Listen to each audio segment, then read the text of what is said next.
How's it going, guys? Black-Shenron here. I know it's been a little minute since I dropped the video. I am officially 18, guys.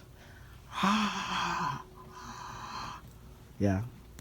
Thank you for your applause. Thank you for your congratulations.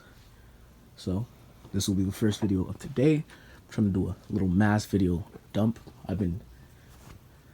I've had to handle a couple of things over the past couple of days, so I haven't uploaded. But that was just a brief little hiatus that I needed to take to handle some things in my personal life. Anyway, let's begin this. What if? Like, comment, and subscribe. Really need you guys to subscribe. We're almost 1,000. We're at 889 right now. Almost 900. And 900 is basically 1,000. So we're nearly at 1,000 subscribers. Milestone. I want to do that before the anniversary of my first video made. This is what if Goku was an invincible. We start this sort of off shortly after the death of the Guardians. Goku makes his way out of a pod after being sent here. This will be post-Namek Goku. Although I could make it God Goku, but I don't want to make it that unfair. Even though it is already unfair sending Goku there. Seeing as no one can really stop him. Goku makes his way into a field, crash landing. Cecil, as well as many military forces, come and pick up Goku's pod. Goku doesn't notice this because he's taking a nap, and we all know that Goku is quite the heavy sleeper. Goku was taken into a test facility while they're examining his aircraft. The door opens. Goku picks himself up, yawning and stretching, wondering where he is. Weapons are pulled on him. Goku doesn't really show any signs of care toward these weapons. Cecil begins thinking that whatever this being is, it may be dangerous, so there's a good chance that he'll have to kill it. He tells this man that if Goku makes any happy moves, anything too quick, anything out of the ordinary, fire upon him and try their best not to harm the spacecraft behind him, seeing as they're quite interested in how it flies inside of its spherical design. Goku looks around asking where he is. The soldiers tell him not to move. Goku takes a step forward and they begin firing upon him. Within a blur, all the soldiers' magazines are empty,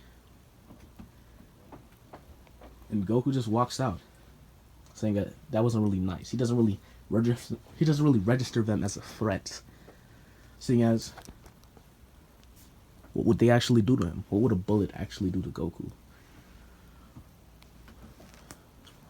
Goku asks exactly who they are and what they want. Some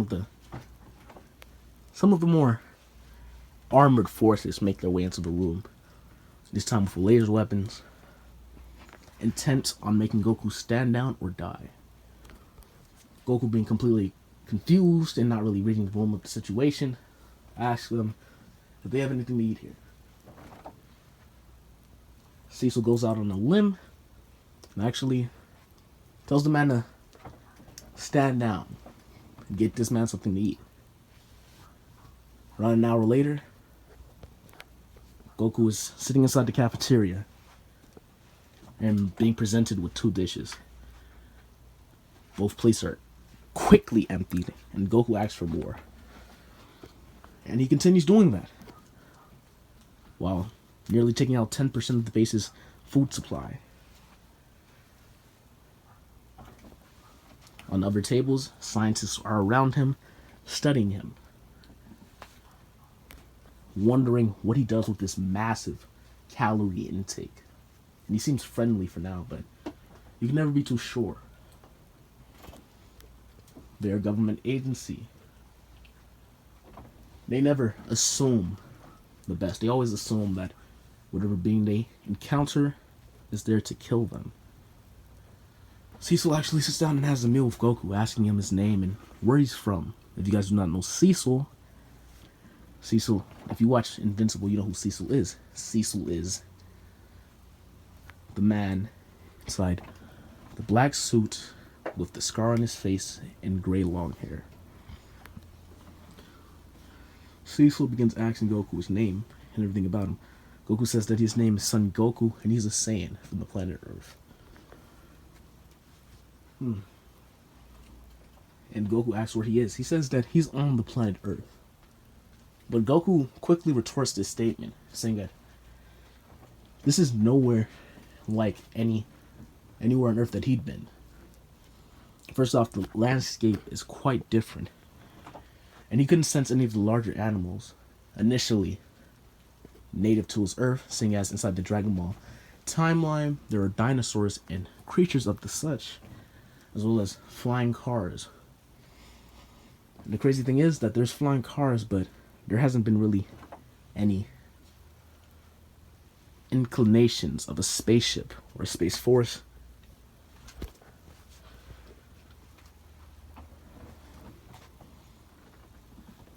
Cecil begins playing along, asking Goku, where's he from? He says that he's from a mountain.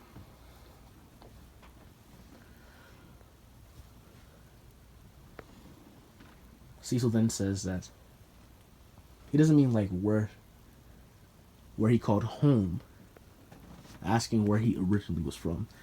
He says that he's a Saiyan. Cecil inquires about their race. Goku tells him the basic gist, that they're a warrior race and that he was originally sent here to conquer the planet. But he got bumped on the head. His brother, and later on he defeated Demon King Piccolo and his son Piccolo Jr. And then his older brother came to Earth, where he was killed while also killing his older brother. And he tells Cecil all of this. Cecil is quite confused, asking Goku some of his capabilities.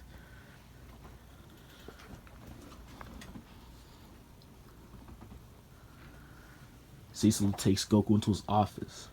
On his desk is a photo of the president along with his family. Goku asks who they are. Cecil tells him who they are, and Goku says that the guy here looks pretty interesting, so he's going to go and meet him. Cecil has a puzzled look on his face, and Goku immediately travels into the White House, greeting the president, who is basically pissing his pants that some random buff guy with spiky hair appeared inside of his office, asking if he's the ruler of the country, he should be pretty strong. In the regular Goku way, guards come in to try and apprehend Goku. Goku brushes off all of their attacks and says that that's enough for right now. He should probably head back. And moments later, he makes his way right back to Cecil. Cecil asks where he went and what the hell did he just do. Goku says it's called instant transmission. That he learned it while he was on Yard Rat. Cecil has no idea what he's talking about, and he doesn't really believe him when he says that he visited the president. So that was until moments later, Cecil's informed that the president and the Oval Office was broken into moments ago, and even having pictures of Goku sent to him. Cecil looks at him with intrigue and wonders what can be if he manages to acquire this being's help. That's the end of this part. Like, comment, and subscribe. I actually do want to continue this one. So there's going to be a string of like really weird but really cool what ifs coming in very soon. I'm actually recording a couple today. It depends when you guys will get them. See you then. Like, comment, subscribe. See you later.